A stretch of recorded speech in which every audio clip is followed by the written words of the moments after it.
Сайн байцгаана нөхдөө те. Өнөөдөр бүгдээрээ металлын онцлогийг зорих 2 дугаар хичээлдээ орлоо. За энэ удаад болохоор багш нь металл тэгээд энэ болохоор алтлаг өнгөтэй тэгээд шилэн материал байгаа. Наадлынх маань болохоор шаазам. Харин энэ болохоор шинжөөний байгуулалттай. Одоо энэ бүгдийг яг өнгөөр нь тус нь зураад натюрморт гэж үзэхгүйгээр дараа нь ямар нэг байдлаар эдрийг ингээд натюрмортондоо тавих тохиолдолд хэрхэн зуртлаар аргачлалыг зааж өгье. За хар зургийн хувьд бол бүгдээрээ ерөнхийдөө ойлгосон тийм ээ. Бүгд одоо ямар ч юмны байгуулалт угаасаа гурвалжин, дөрвөлжин, бүр хийгөөсөө гарч ирдэг учраас яг тэрийгэ баримтлал ихлээр энэ дүрс маань ингээ конус хэлбэртэй харагдаж байна. Тэ бас буслагч маань болохоор ингээ дээш орой нэвчих юм бол конус хэлбэртэй өрөө. Суурь нь бүр их. За одоо энэ кофений сан маань болохоор өөрөө дөрвөлжин хэлбэртэй. Гэтэ ирмэг нь бохоо. Гэл ерөөсөө яг бор ингээ хайрцгаар нь босгочоод баг ингээ өөлөд явчихад дүрсүүд маань гараад ирдэг. За эднэрийнхаа гэрэлсүүдрийг ингэж эхэлцгээе. За хамгийн түрүүнд бүгдээрээ энэ кофений хасамаас эхлэе. Энэ ерөнхийдөө дотор талд байгаа учраас нэлээд шар гэрэл орж ирсэн байна. За эхлээд гэрлийг тэмдэглэж байна надад.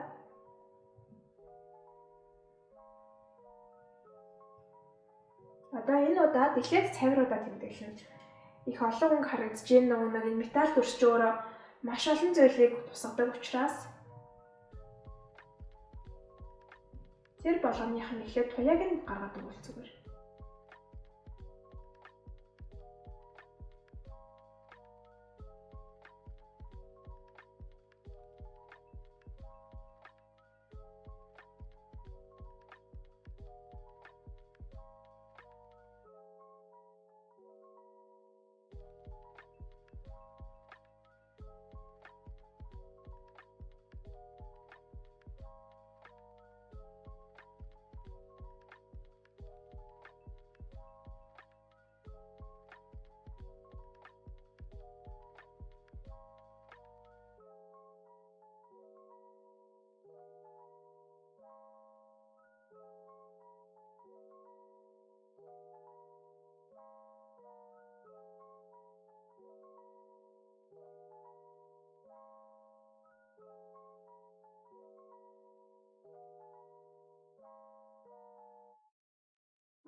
За ингээд олон туяан дээрээ ингээд баг багаар нэмээд явахаар энэ алтлаг өнгөний маань тэр мөн чанар нь гарч ирнэ.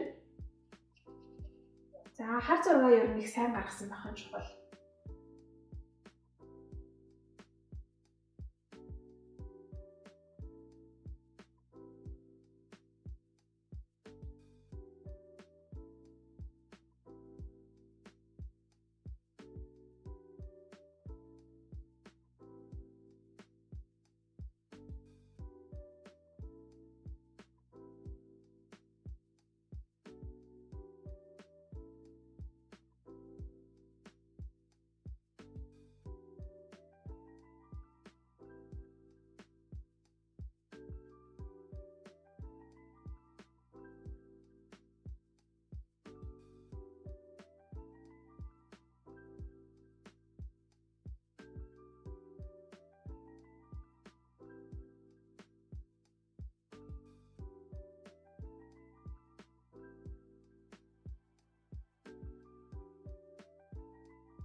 За хамгийн тод гэрлээ ингээд багшааны чараад арчлаа дараа нь угаалт юм.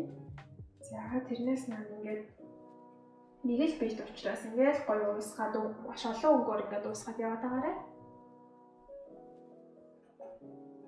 За одоо кофений хэсгээ тодорхойлцгаая.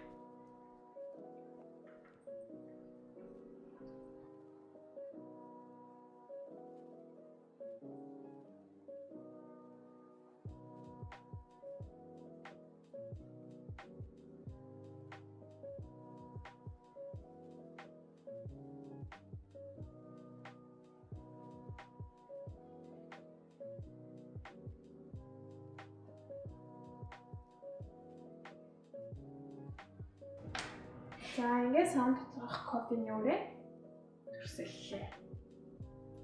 Тэгээд энэ ч бас нөгөө шууд их шимш учраас ингээд жоохон бэржил газарч байна.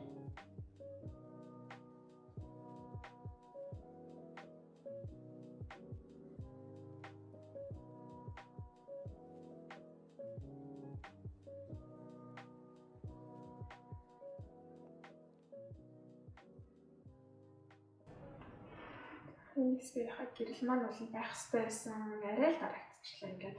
Баа зэрэг шивтэй байгаа дээр ямарч бодоггүй бэрээр. Яваач.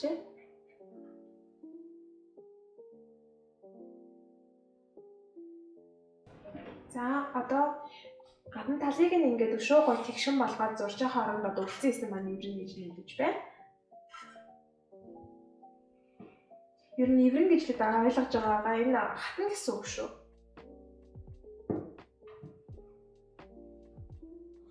За энэ нэг юуны хэсэг маань талааны хэсэг. Тэгээ бас ингээд гоё ямбай зурчих. За энэ хэсэгт маань угаасаа гэрэл маань тасалсан болохоор ингээд шууд дээрээс зурлаа.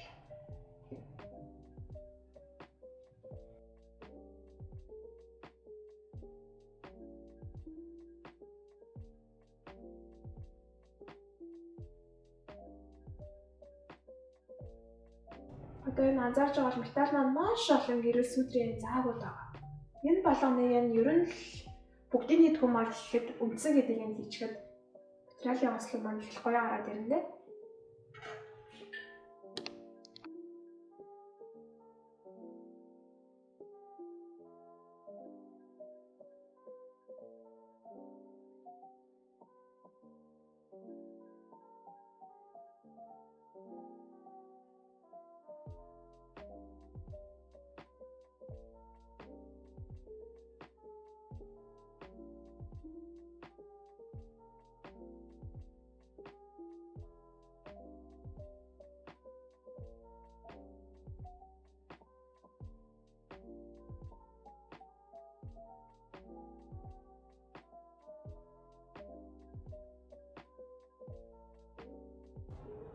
За одоо энэ дотор талд байгаа энэ гаднах файлганы маань дотор талыг зурж байгаа байхгүй юу?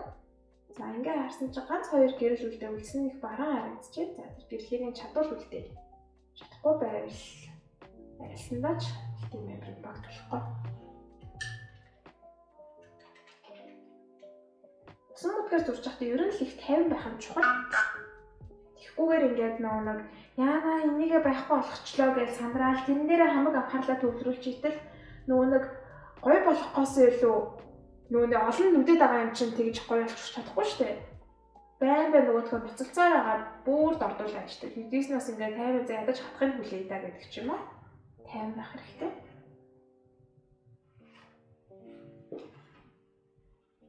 За энийгээ турахтаацгаая.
За одоо ингээд энийг түр хатаа хоорондоо одоо наанд байгаа цагаан ягаа зурцгаая. За цагаан яганд маань гэрээс өдөр тэгтлээ байхгүй анзаарах хэрэгтэй. За гэхдээ доороос ирж байгаа шаргал туяа, дээрээс хүтэн туяа гэдгийг анзаараа зурцгаая.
За одоо бүгдээрээ мөн хатаажих хорондоо гэд гаргаад явъя.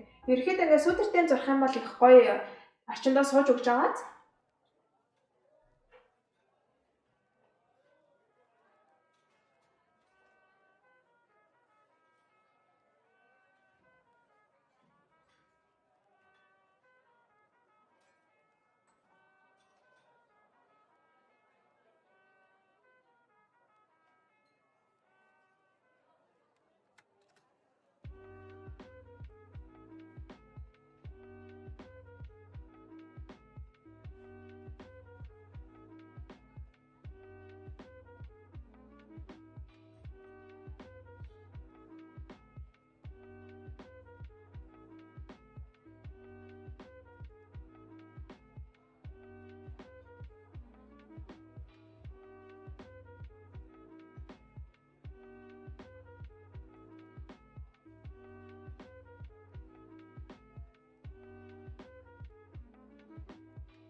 Ингээд энэ чинжүүн дээр маань болохоор хамгийн дээр барааны сүдэр нь болохоор энэ наадлын яг энэ голдоо ерөөсөө биш шүү.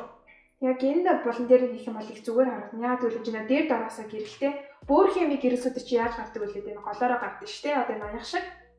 Тийм болохоор яг энийхээ ингэж голоорын сүдрийг нь өшөө та тэгээд энийг нь бараанч гэсэн энийг бодвол арай жоохон султуу хийвэл чинжүүний маань хэлбэр маш гоё тодорхой болж харагдана.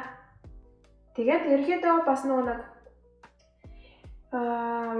ногоол өвчин гэдэг зарим хэсгээс жоохон түүхийн ногоо тий тэрийг нь бас оруулчих юм бол яг амьд ногоо шиг харагдаж байна. Жинхэнэ ногоо шиг.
Одоо ингээд өрсөдийнхаа ерөнхий гэрэл судрыг гаргачлаа. Одоо бомбагаар янз янзын техник ашиглаж үлснийг нь хийж зурцгаая.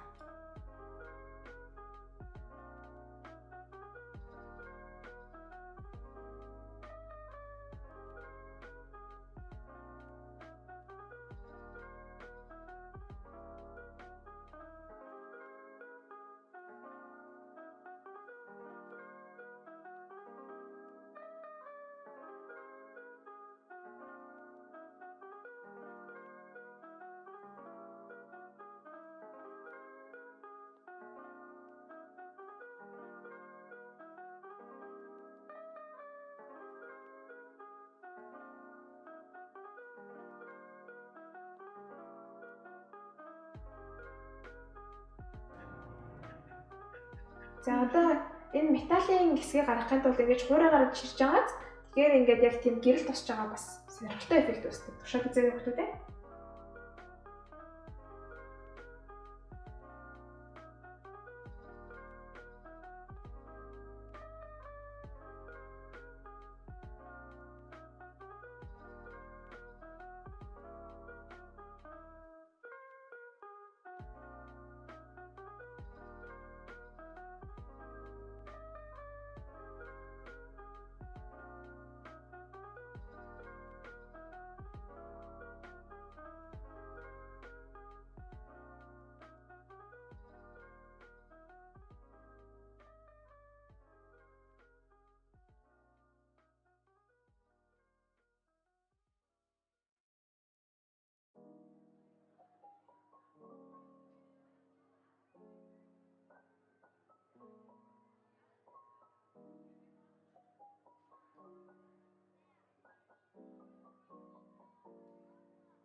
За одоо ингэнгүүтээ ингээ баг зэргийг хийж өгсөн эффектүүд маань маш тийм хатуу гэрэлсүүдэр айгу хатуу харагдаж байгаа учраас металлын гол онцлог нь тэр ахгүй ингэж гэрэлсүүдэр нь ингэж хоорондоо хурцах хэвээр.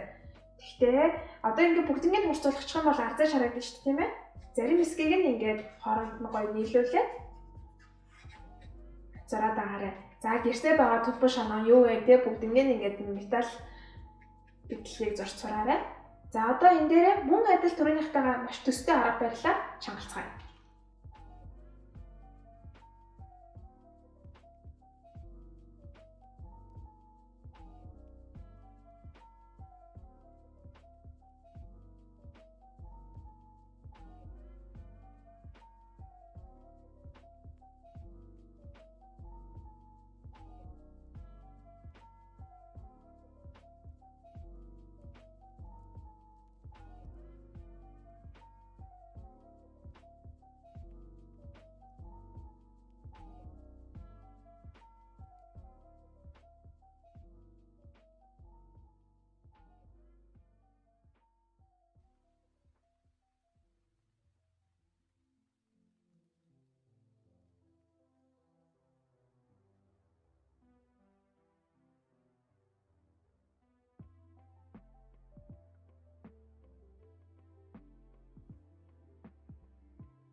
За одоо ингээ бүгдээрээ хэр баргийн материалыг бол ерөөхдөө гайгүй ойлгож байна гэсэн үг.